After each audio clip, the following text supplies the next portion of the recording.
vida, essa área da nossa vida, nos ajuda, nos toma pela tua mão, abre portas, estabelece os teus propósitos, Pai. Abençoa a nossa igreja em tudo que precisamos fazer, nos dá sabedoria para administrar as finanças da tua casa. Eu oro também, Senhor, pela tua palavra, pelo aquilo que está no teu coração para ser liberado para nós. Fala conosco, Espírito Santo. O Senhor que consegue entrar no mais profundo da nossa alma, consegue trazer respostas que nós nem sabíamos que precisávamos. Fale conosco, estabelece os teus propósitos, nos liberta, nos cura, nos restaura, nos aviva, nos desperta nessa noite para louvor da tua glória. Nós te agradecemos em o nome de Jesus, e todos que amam a Deus podem dizerem glória a Deus, amém? Tem pentecostal aqui hoje, gente, que dá glória a Deus. Então eu quero te pedir, não fique com a sua boca fechada. Se você sentiu o desejo de dar um glória, dá um glória a Deus. Se você sentiu o desejo de levantar, levante. Se você sentiu o desejo de adorar, adore. Se sentiu o desejo de andar, ande. Esteja livre na presença de Deus para recebermos uma palavra de Deus. Sabe, nós temos na nossa igreja comum, e temos essa frase que acompanha a gente: um novo eu para um novo tempo. Foi algo que Deus falou ao meu coração há 2 anos atrás, quase. E eu preguei uma série de mensagens e estou escrevendo um livro com esse tema. E a verdade é que sempre tem um novo tempo. Sempre tem um tempo novo chegando. O amanhã é novo. Essa semana que vai chegar é um tempo novo que está chegando. É um bloco de tempo, muitas vezes, que está vindo em nossa direção para passarmos por ele, para utilizarmos, para vivermos, para desfrutarmos, para construirmos. E muitas vezes podemos nos alinhar e falar: meu Deus, eu preciso estar preparado, os dias difíceis estão vindo. Se prepare, porque dias difíceis estão vindo. Esse governo e aquilo outro, são dias complicados. Esteja preparado. É fato que devemos ter os pés no chão, conscientes dos tempos em que estamos vivendo, de como devemos viver, preparados para algumas coisas. Mas às vezes a gente precisa inverter algumas coisas e falar: não sou eu que preciso estar preparado. Na verdade, essa semana é que precisa ter preparada para mim, porque eu estou aqui, cheio da graça, cheio da unção de Deus. Eu vou encarar essa semana, na verdade eu vou aproveitar ao máximo, porque na verdade eu posso simplesmente passar pelos dias que Deus me dá. Zé Augusto está fazendo aniversário hoje, 47 anos, né, Zé? Nem parece. E mais um ano que Deus dá para ele. E às vezes temos tempo que Deus nos dá, e nós podemos atravessar o tempo que Deus nos dá simplesmente sobrevivendo, passando por ele, nos livrando de bombas, nos livrando de ciladas, nos livrando, passei. Ou podemos encarar, passar por esse tempo construindo, sendo uma bênção, sendo um canal de Deus, marcando a terra, marcando a geração, marcando a nossa família, deixando marcas, cumprindo o propósito, realizando a missão que foi nos entregue, marcando a vida de pessoas. E hoje eu quero ler um texto com você muito conhecido, um texto da palavra de Deus muito especial, que está em Jeremias 18, do versículo 1 até o versículo 6. Se você está com a sua Bíblia, acompanhe nela. Você que está em casa, acompanhe. Quer acompanhar aqui na tela comigo, pode acompanhar também. E o texto vai dizer assim: palavra do Senhor que veio a Jeremias. Uma palavra de Deus veio a Jeremias. E o texto diz: levanta-te e desce a casa do leito. Primeiro Deus diz: levanta. Veio uma palavra de Deus, Deus quer falar com ele. Mas em vez de Deus simplesmente falar, Deus: levanta. Vou falar com você, mas se levanta, se posiciona diferente. Assuma um tipo de posição. Se levanta, porque eu vou falar contigo. Mas não é só levantar. Levanta e desce. Levanta para descer. Descer aonde? Descer a casa do olheiro. Mas Deus quer falar com Jeremias. Não era só simplesmente falar: quero falar contigo. Mas antes de eu falar, levanta. E antes de eu falar, além de levantar, desce. E além de descer, entra na casa do olheiro. E lá, depois que algumas coisas acontecerem, aí eu vou te falar o que eu quero falar. Porque na verdade, Deus queria capturar atenção total de Jeremias. Eu vou falar sobre isso para você. Levanta-te dessa casa do olheiro e lá te farei ouvir as minhas palavras. Então fui à casa do olheiro e vi o olheiro trabalhando com a roda. A roda é aquele negócio que o olheiro fica pisando e fica umas engrenagens e fica rodando, e o barro fica ali e ele fica dando molde ao barro. Mas o vaso de barro que ele estava formando, estragou-se nas suas mãos. A gente sabe que esse texto coloca Deus como olheiro e Israel como vaso. E nós somos na posição de Israel, sendo moldados por Deus também. Esse texto fala conosco, mas o texto é interessante que diz: o vaso de barro que ele estava se formando, estragou aonde? Estragou nas mãos do olheiro. Mas como é que pode? Estava na mão do olheiro. Como é que pode? Estou nas mãos de Deus e muitas vezes algumas coisas dão errado. Como é que posso? Eu estou na igreja, eu estou orando e algumas coisas dão errado. Se estragou-se nas suas mãos, ele o refez, moldando outro vaso de acordo com a sua vontade, conforme bem lhe pareceu fazer. 5. Então o Senhor dirigiu-me a palavra, diz Jeremias. Depois disso tudo, aí ele falou o que queria falar. Ó comunidade de Israel, será que eu não posso agir com vocês como fez o olheiro? Pergunta o Senhor. Como barro nas mãos de um olheiro, assim são vocês nas minhas mãos, ó comunidade de Israel. E o texto, Deus diz no texto: será que eu não posso fazer? Será que eu não sou capaz de restituir, de restaurar, de fazer tudo novo? O fato é que Israel estava em um momento da história, e esse texto é um daqueles textos fascinantes da Bíblia, e a nação de Israel estava distante de Deus, andando longe dos caminhos do Senhor. E a gente sabe que andar longe de Deus é andar em direção ao caos. Muitas vezes você vai se afastando da luz, quando você vê, quando você se dá por si, você está em problemas. E o povo de Deus estava vivendo em idolatria, apatia espiritual, desinteresse por Deus, frieza pelas verdades de Deus. E o povo era conhecido como povo de Deus, mas estava distante de Deus. E podemos viver assim nos dias de hoje, sermos conhecidos como cristãos, que estamos na casa de Deus, mas distantes do dono da casa. Jeremias, o profeta, era o denunciador, aquele que tocava a sirene, que acendia o alerta: olha, vai dar problema, hein? Vocês estão errando, hein?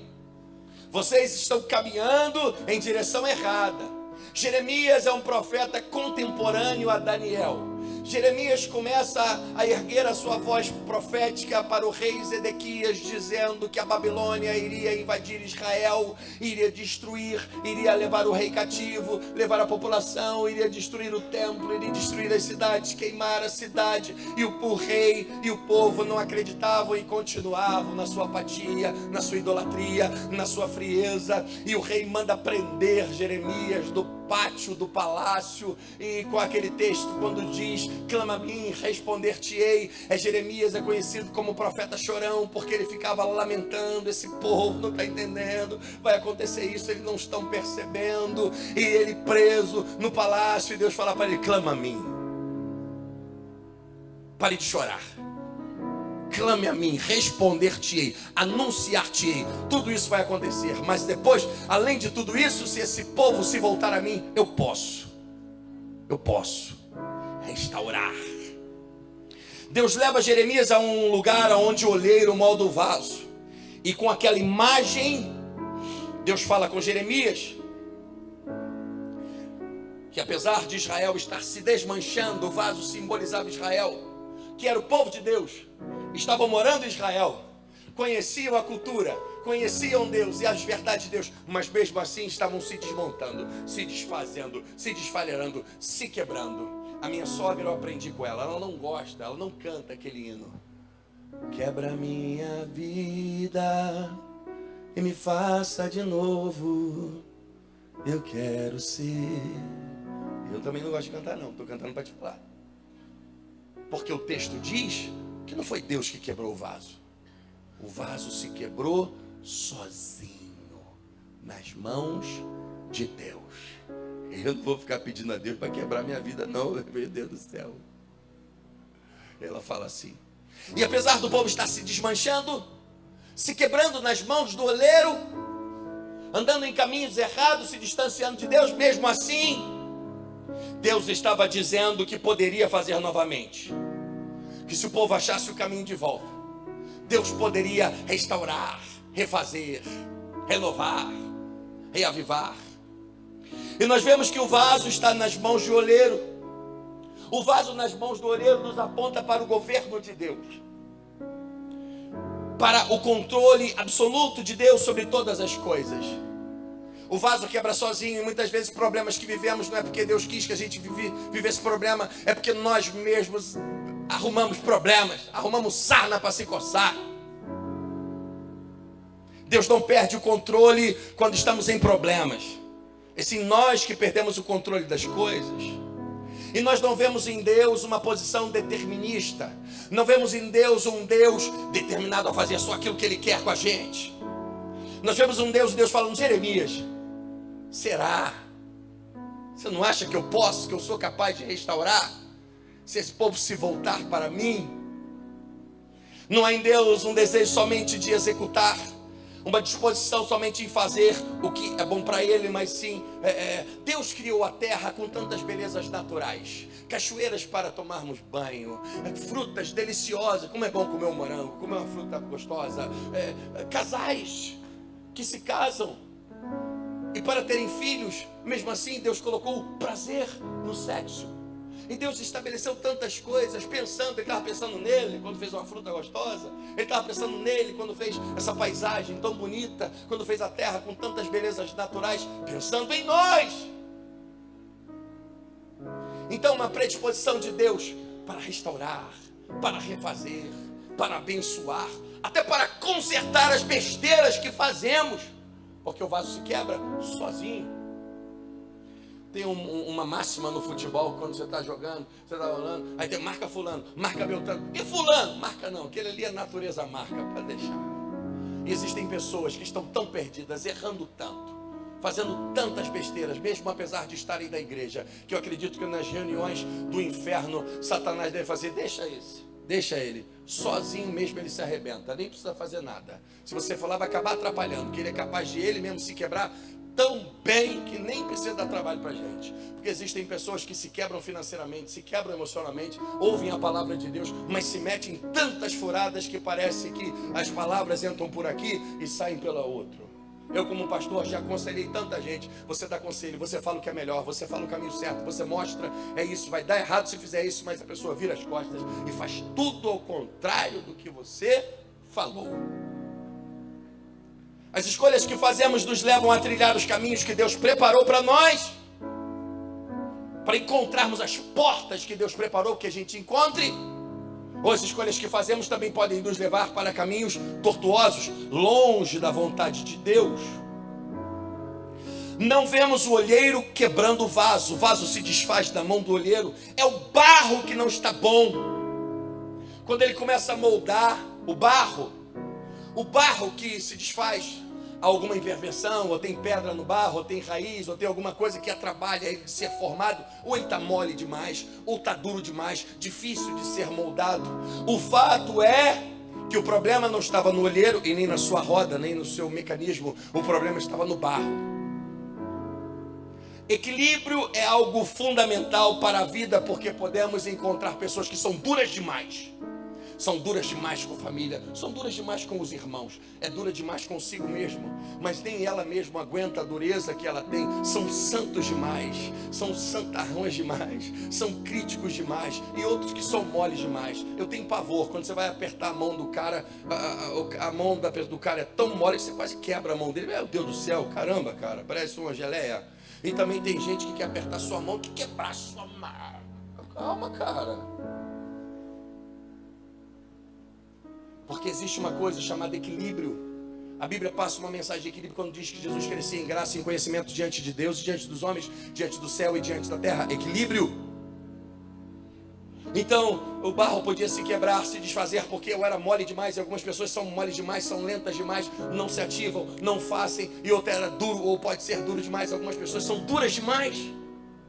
difíceis de se relacionar, nunca está bom, sempre tem uma coisa ruim. O culto foi maravilhoso, mas ele achou um problema, um defeito, que o pastor falou, ele falou um negócio ali.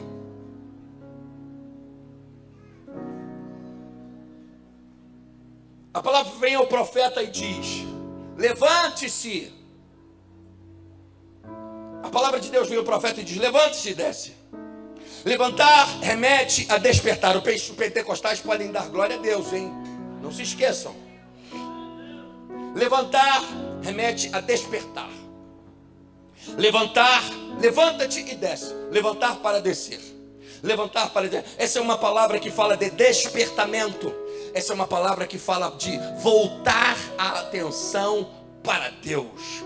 Você que é pai, você que é mãe, você que é filho, pode ter passado por uma situação dessa, que quando você quer falar com seu filho, ele está sentado ou no sofá, ou está sentado numa cadeira e está meio de lado, aí você está falando e tal, não sei o que, você fala assim: ô, você está direito, você apruma, olha para mim que eu estou falando contigo.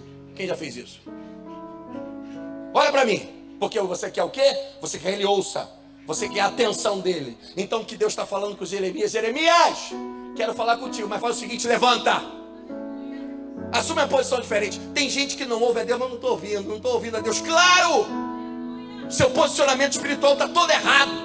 E Deus está gritando hoje: levanta! Essa palavra tem a ver com despertamento. Deus vai revelar algo a Jeremias e Deus convoca Jeremias a se levantar, a um posicionamento. Além de se levantar, levanta-te e desce. Levanta, sai de casa e vai a outro lugar. Deus quer mover ele de lugar, de geografia, porque Deus quer capturar a atenção dele. Deus leva Jeremias a um lugar, a casa do olheiro. Desce a casa do olheiro. Deus poderia simplesmente, depois que levantou: Jeremias, é isso aqui que eu quero te falar, porque eu posso fazer. Não. Mas Deus fala: levanta, me obedece, sai desse lugar, vai para outro lugar. Desperta e obedeça. Vai até a casa do olheiro. Na casa do olheiro, ele vê o olheiro moldando, vê o vaso se quebrar. Lá ele ativa outras percepções neurais, outros sentidos, e Deus começa a capturar vários sentidos e a atenção de Jeremias, porque lá ele já levantou, lá ele está olhando. Então a sua visão, o seu foco, a sua mente, a sua atenção, os seus ouvidos, ele está todo voltado para aquilo que Deus queria falar. E muitas vezes o que Deus quer nos despertar é para que a gente volte totalmente a nossa atenção para Ele. E muitas vezes não temos capacidade de parar 5 minutos para orar. Crentes que não têm a capacidade, eu estou quase falando, meu Deus, me segura. Crentes que não têm a capacidade de parar 10 minutos para meditar na palavra de Deus, mas querem que Deus fale com eles. Levanta-te, desce a casa do olheiro. Deus quer capturar toda a sua atenção. Ele quer o teu foco, tua direção, a tua mente, as tuas emoções, a tua visão, a tua audição voltadas para Ele, a fim de que ele realmente tenha a sua atenção. Ou será que Deus não merece que toda a sua atenção se volte para Ele? Deus só fala com Jeremias quando captura a atenção. Porque você pode estar lendo, pensando no boleto, no futebol. Ora, 1 minuto com a cabeça sei lá onde. Queremos ouvir a Deus, mas você não vai ouvir até que a sua atenção seja totalmente capturada. Deus não quer somente te falar algumas coisas. Deus não é seu coleguinha. Deus quer te revelar coisas que têm a ver com o seu destino, com o propósito dele para a sua vida e para a sua história. Eu aprendo que o posicionamento que eu assumo vai definir o nível das informações e revelações que eu irei receber de Deus. O vaso se quebra. E se quebra na mão do olheiro. Estava nas mãos de Deus, se quebrou. Como é que pode? Nas mãos do olheiro, na casa de Deus, e viver um problema desse. Precisamos voltar e entender como o barro foi parar na oficina. Porque o vaso é feito com barro, correto? Mas esse barro, como esse barro foi parar lá na mesa do oleiro? Naquele tempo, o negócio do oleiro, aquela profissão era uma profissão comum. E deviam ter muitos outros lugares. O lugar onde se entrava para comprar vasos, ver prateleiras com vasos, todo mundo precisava de vaso, não tinha panela, tinha tapoé, tinha essas coisas naquela época. Era vasos de barro, para água, para cozinhar, para guardar gordura, para guardar alimento. Então precisamos entender como esse vaso vai parar lá. E eu fiquei pensando e imaginando, vem comigo e imagina, viaja comigo. Eu imaginei aquele oleiro naquela manhã bem cedo. Ele deve ter saído de casa, meu amigo, ido na beira do rio, onde devia ter um barro bom, úmido. E ele vai com uma pá, e ele vai com um balde, e ele pega aquela pá no barranco e pá, e joga no balde. Vai com a pá no barranco e pá, e joga no balde. Ele leva aquele barro para a oficina, e na oficina ele tem que espalhar aquele barro sobre a mesa. E aquele barro que está sobre a mesa, aquele barro ele precisa começar um processo de purificação do barro. Por que purificação do barro? Porque aquele barro vem com pedras da chuva que passou e deixou pedras daquele barro. Aquele barro vem com restos de raízes de plantas que nem existem mais, que existiram há muito tempo. Aquele barro pode vir com restos de folhas das estações passadas. Então tem que ser limpo para o barro ficar puro, para o barro ficar apto a ser utilizado pelo olheiro. Assim também a nossa vida. Muitas vezes Deus tem que catar as coisas, tirar raízes das árvores que não existem mais, arrancar as pedras das chuvas que passaram e deixaram pedras em nosso caminho, arrancar as folhas velhas das estações passadas, que muitas vezes só estão atrapalhando a estação de agora. E o barro precisou passar por um processo de purificação, de limpeza, para que ele ficasse pronto para o olheiro trabalhar. Você não pode querer que Deus trabalhe na sua vida de qualquer maneira, com a sua vida de qualquer maneira. Primeiro Ele vai te fazer passar por um processo.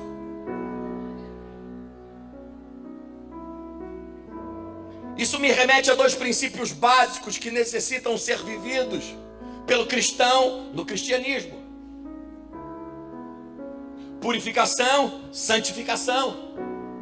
Purificação, definição de purificação, refere-se ao processo de limpeza, tanto espiritual quanto moral. Você vai sendo transformado.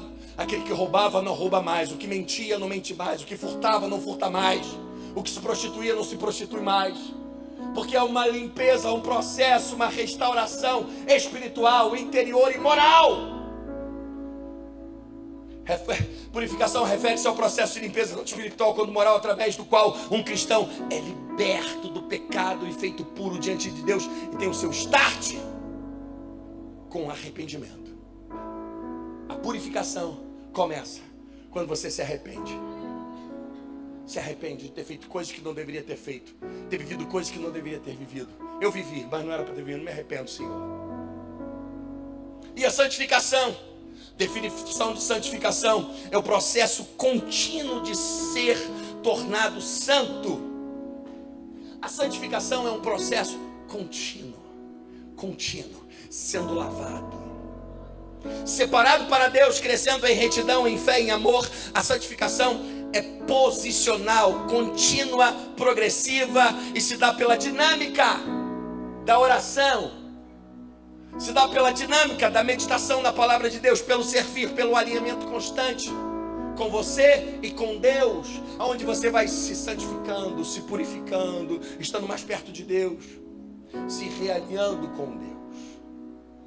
O vaso quebra na mão do olheiro, e que bom que ele estava na mão do olheiro, porque mesmo quebrado, mesmo desfeito, o olheiro está disposto a refazer. Ele diz a Jeremias: eu não posso fazer tudo de novo, restaurar e deixar ainda melhor do que estava antes. E a gente vê em Deus uma predisposição para restaurar o que se havia quebrado, o que se havia perdido.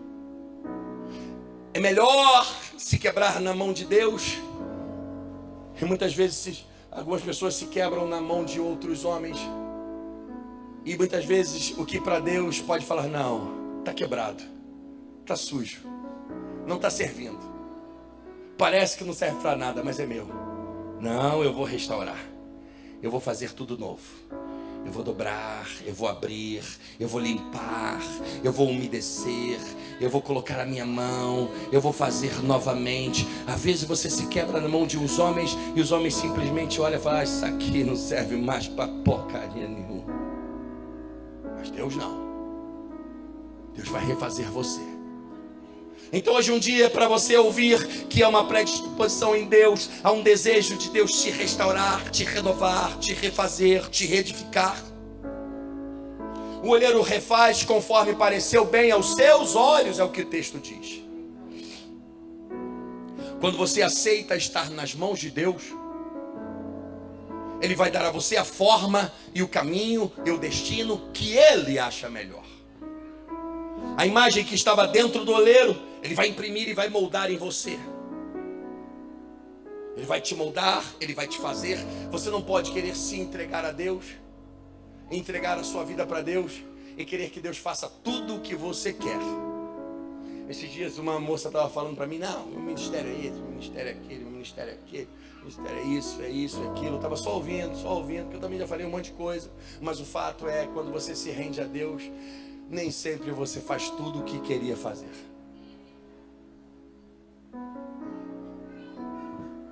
Agora vamos olhar o texto por um outro enfoque. Olhamos por esse enfoque, onde fizemos essa exegese do texto e meditamos em alguns pontos principais. Mas vamos olhar o texto por um outro ângulo, de uma outra forma, interpretá-lo e olhar para ele de outra maneira. E arrancar dele outro tipo de ensinamento, por um enfoque de liderança. Vamos aprender com Deus e sermos inspirados por Ele, assumirmos responsabilidades e dar forma a algumas coisas. Amém? Pentecostais podem dar glória a Deus. Aleluia. Mateus, cadê o som do teclado que eu não estou ouvindo direito? Ai, botafoguense. Isso. Solteiro no Rio de Janeiro. Mateus. Copacabana, empolgado aí, ó. A cena do olheiro. E nós vemos nesse texto que Deus é o olheiro, Israel é o vaso, e nós também somos os vasos. E Deus é o nosso maior exemplo, a nossa maior fonte de inspiração, de comportamento. Podemos olhar para Deus para imitá-lo, para nos inspirarmos da maneira como Ele faz, nos seus princípios. Existem em Deus todos os princípios que precisamos para viver em todas as áreas da nossa vida. O apóstolo Paulo chega a dizer: sede meus imitadores, como eu sou de Cristo. Jesus chega a dizer para os seus discípulos: tanto tempo andando comigo, ainda não entendeu quem eu sou? Quem vê a mim, vê ao Pai. Vemos Deus dando forma, moldando algo que Ele criou. Deus pega o vaso e molda, dá forma ao vaso, coloca aquilo da maneira que Ele deseja. Vemos Ele dando forma a algo que Ele criou. Um líder forma pessoas.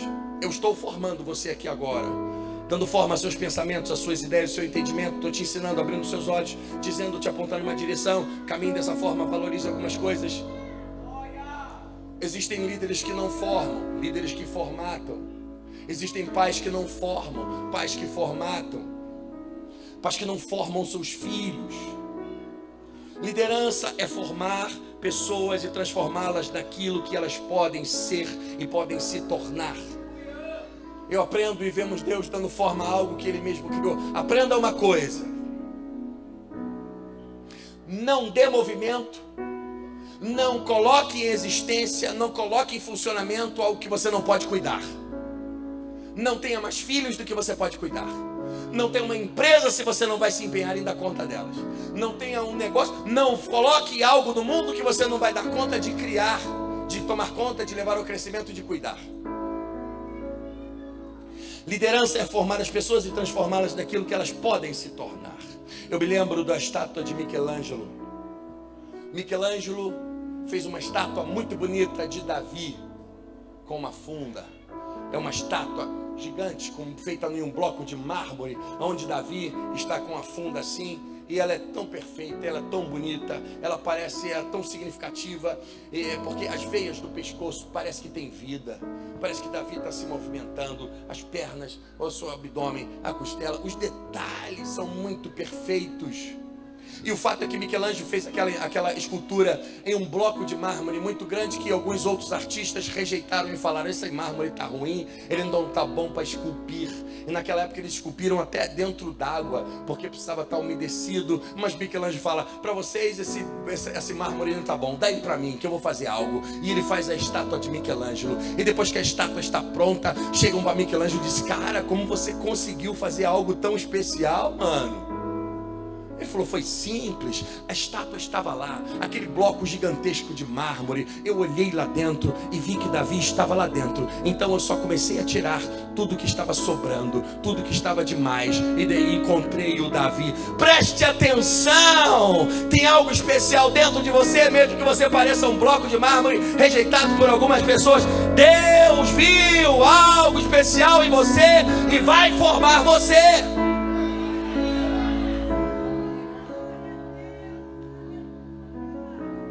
Todos somos líderes.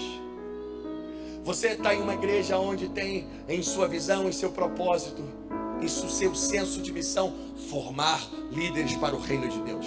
Mesmo que você não queira aceitar, você é um líder. Você carrega uma responsabilidade de ser sal, de ser luz por onde quer que você ande. Você precisa liderar as suas finanças, você precisa liderar o seu tempo, liderar a sua vida, liderar a sua história, a sua agenda e tantas outras coisas. Você mãe, você pai, lidera a sua casa, lidera filhos.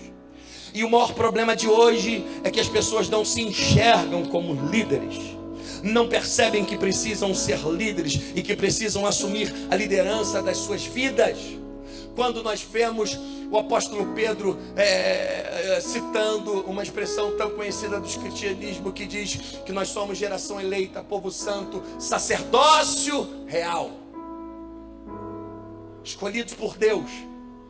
Nós vemos que o apóstolo Pedro pega um texto do Antigo Testamento, onde Deus fala com Moisés e fala: Moisés, o meu intuito é formar uma nação de sacerdotes, não uma nação de seguidores. É uma nação de gente que sabe o que está fazendo, que tem responsabilidade, que vai caminhar exercendo um sacerdócio. Você querendo ou não, quando você é lavado e remido pelo sangue de Jesus, quando você se apresenta para Deus, Ele já tem você como um sacerdote, como um líder. Ele vai preparar você para algo. Tem uma vocação, tem um chamado, tem uma história, tem um propósito, tem uma missão, tem algo que Ele vai colocar em suas mãos. E o mal dos tempos de hoje é que muitas pessoas não entendem. Precisamos tomar as rédeas da vida e dizer para ela: eu vou moldar você. Você não pode deixar a vida te moldar.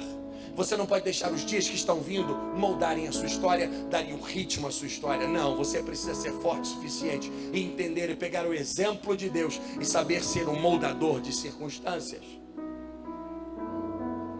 Algumas pessoas não entendem que são líderes, são formadores de seus filhos, soldadores de seus casamentos e de sua história, de seu negócio.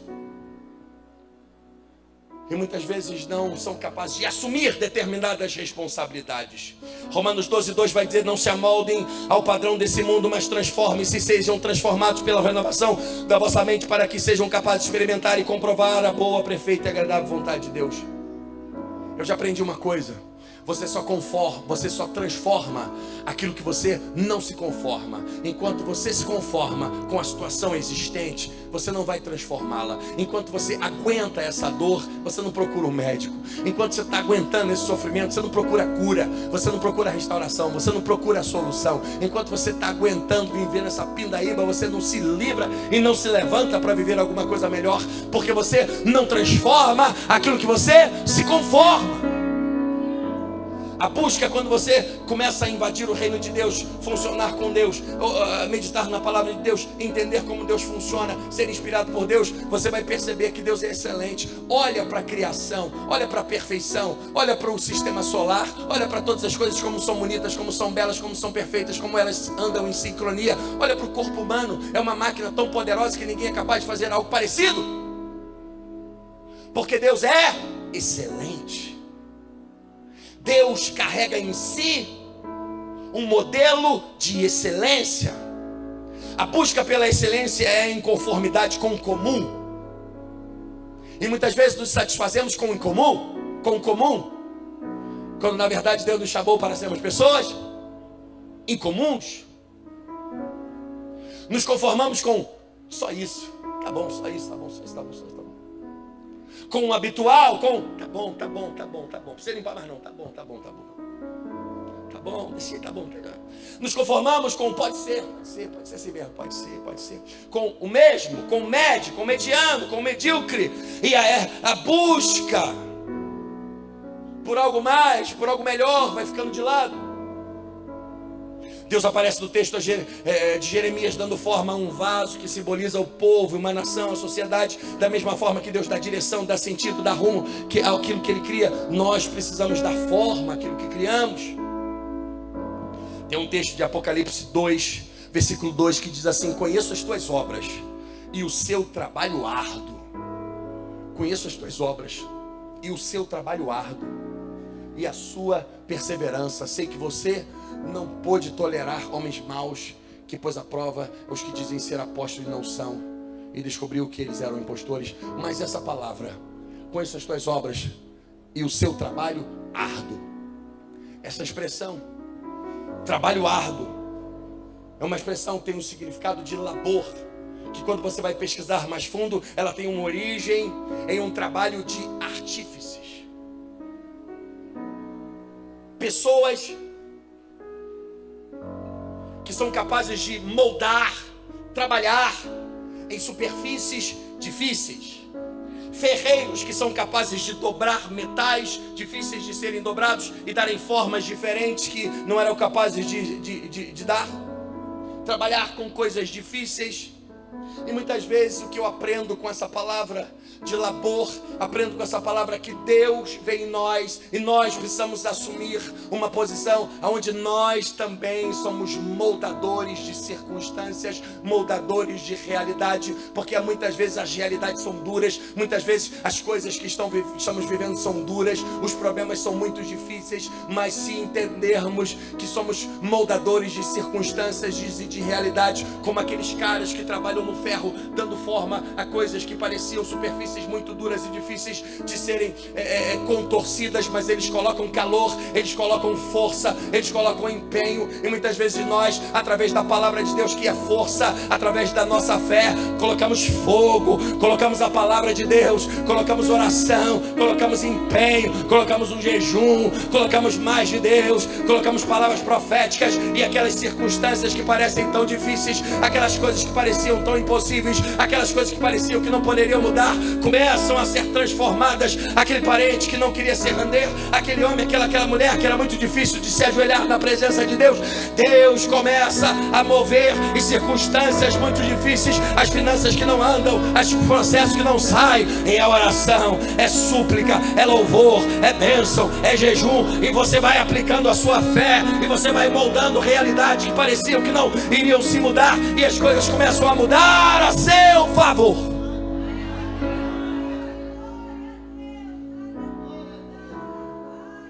Você sabe o que é alguém que concorre em fisiculturismo?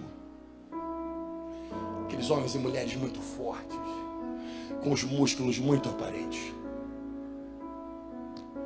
E foi ter um campeonato de fisiculturismo na África, e foi num hotel muito grande, então teve várias apresentações de muitas coisas. Teve uma tribo também africana que fez apresentações de danças, e o chefe da tribo estava lá.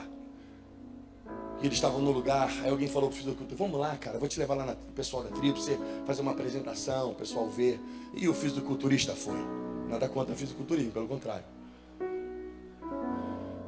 E ele chegou e fez uma apresentação para a tribo. E mostrou os seus músculos. O cara foi muito musculoso. Todos os músculos aparentes muito bem definidos, aquele óleo no corpo. E mostrou para cá e mostrou para lá. E todo mundo impressionado. E no final o chefe da tribo falou: meu Deus, eu nunca vi um homem tão forte. Eu nunca vi tanto músculo na minha vida. Aí o chefe da tribo falou assim: mas o que mais você faz com isso tudo aí que você tem? Ele falou: não, é só para eu mostrar. Mas que desperdício. É tanta força e você não usa para nada? Não, eu só... Não, que desperdício, ele não entendeu. E muitas vezes assim somos nós. Quando você tem a seu dispor a fé, a palavra de Deus, ferramentas capazes de moldar realidades, e você as continua vivendo e aceita. Isso não é uma palavra somente de triunfalismo, é uma palavra de realidade. Aonde quando aplicamos sobre realidades, princípios da palavra de Deus, realidades são transformadas, sim. E muitas vezes temos tudo isso ao nosso dispor, mas não usamos. Não usamos as armas que Efésios diz. Não nos revestimos das armaduras de Deus para encarar os dias maus. E somos cristãos que somente choramos e pedimos ajuda e oração de outros irmãos e de outras pessoas, e quando na verdade nós poderemos mudar as circunstâncias se levássemos a vida espiritual um pouco mais a sério. Até os pentecostais não estão dando glória hoje, eu não estou entendendo.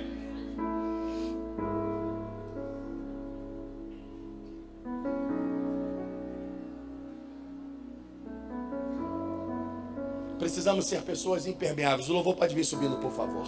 Precisamos ser pessoas impermeáveis. Fala para alguém que está ao seu lado: você precisa ser alguém impermeável. Você precisa ser alguém impermeável. Meu amigo Alain, sabe, os homens fizeram um carro, um Tesla, e foram fazer a apresentação do Tesla. E o cara se levantou na apresentação e disse: esse carro, os bancos desse carro são feitos com o mesmo couro que é feito os bancos das espaçonaves da NASA. Última geração em tecnologia. Não suja, não marca. E o cara pegou, abriu o banco, todo mundo filmando. Ele foi lá, pegou hidrocor, riscou. Pegou caneta, riscou. Pegou tinta, jogou café, jogou sujeira, jogou de tudo. E ele pegava somente um pano úmido, passava no banco, e o banco ficava cristalino novamente, só com pano úmido. Ele falou: quer jogar mais uma coisa? Joga doce, joga o que você quiser. E jogaram sujeira, e pisaram, e andaram em cima. Ele ia com o banco era impermeável. O banco tinha uma identidade própria, e nada que você quisesse imprimir nele, ele pegava. Pega uma coisa: você precisa ser alguém impermeável.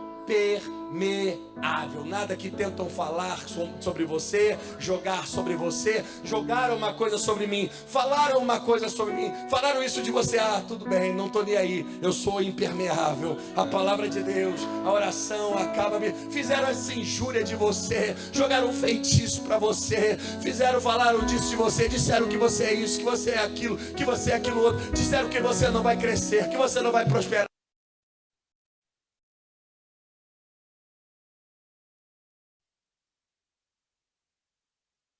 Não vai entrar no meu coração, não vai me sujar, não vai conseguir me arranhar, me manchar, porque Deus fez uma obra em mim e eu estou focado nela, e nada disso vai acontecer.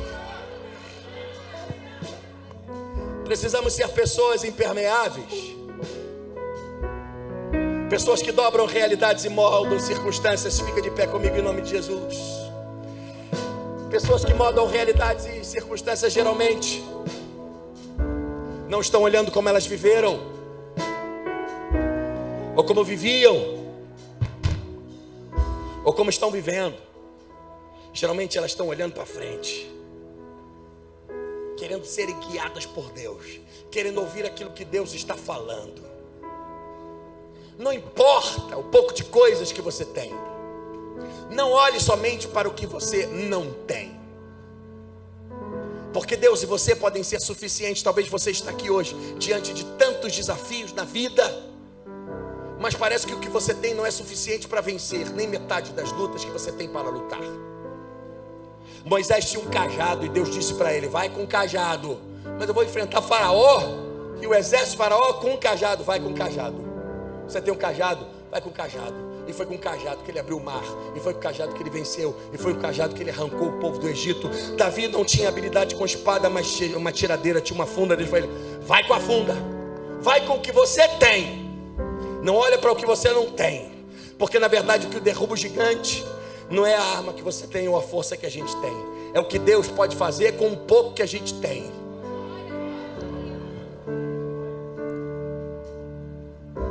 Deus é alguém que transforma realidades. Somos chamados para dar forma a algumas circunstâncias. Provérbios 4:18 vai dizer: a vereda do justo é como a luz da aurora, que brilha cada vez mais até se tornar dia perfeito.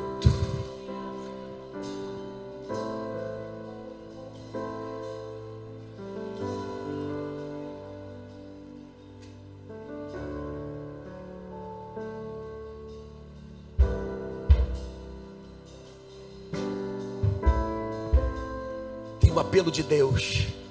Tem uma voz de Deus ecoando nesse lugar, chamando você para um nível superior, chamando você para um tempo novo, chamando você para algo especial, chamando você para viver algo especial, chamando você para se posicionar diferente, chamando você para viver algo que você ainda não viveu, para entender algumas coisas que Deus deseja que você entenda.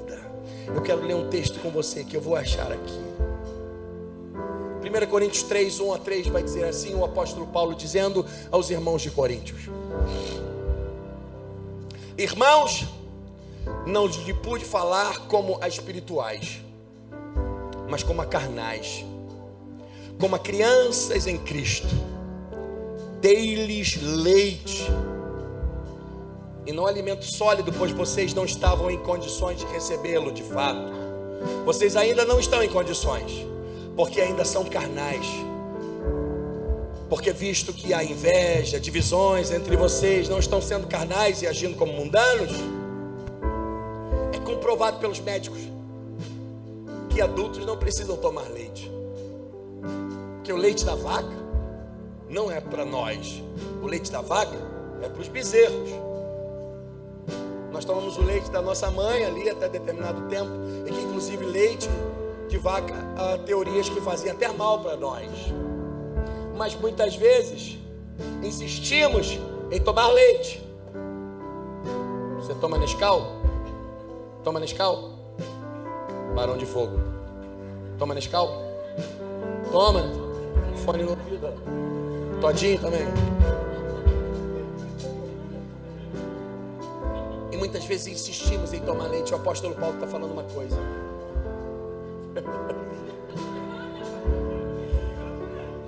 Ele está falando de pessoas que insistem em não se atentar para a necessidade de crescer. Por alguns lugares nós podemos encontrar ainda pessoas, crianças com 6, 7 anos penduradas no peito da mãe. A mãe, o peito já está quase lá no joelho, não aguenta mais.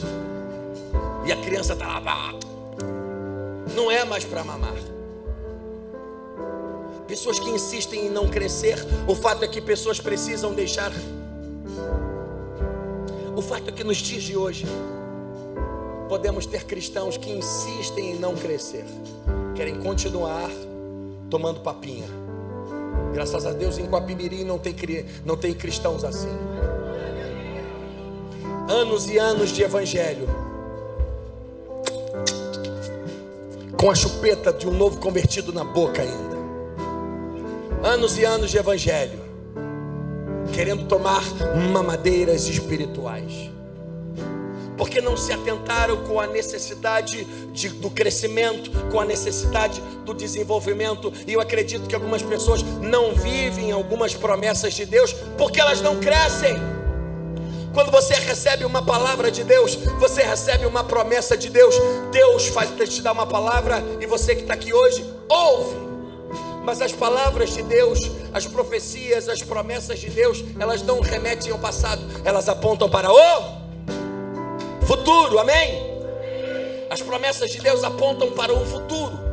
Então quando você ouve uma palavra de Deus hoje e ela aponta para o futuro, muita gente ouve e recebe uma palavra de Deus, mas os dias passam, os anos passam, e pode ser que ela não viva aquela promessa de Deus, porque uma promessa de Deus, quando é feita para você viver no futuro, ela está contando com o seu crescimento, com o seu desenvolvimento. Então quando a promessa te alcança, se você é aquela mesma pessoa que recebeu a promessa vai olhar na tua cara e falar assim: você ouviu a promessa, mas ela não era para você. Você tinha que ter maior do que você está. E o problema de muita gente é que os anos passam, os dias passam, as coisas passam e elas não desenvolvem. Eu não estou falando de prosperidade somente, eu estou falando de interior, de espiritualidade, de intelectualidade, de conhecimento. Jesus crescia em graça e em conhecimento diante de Deus e diante dos homens. E podemos ver uma geração que não gosta de ser contrariada, não gosta de ser contrariada.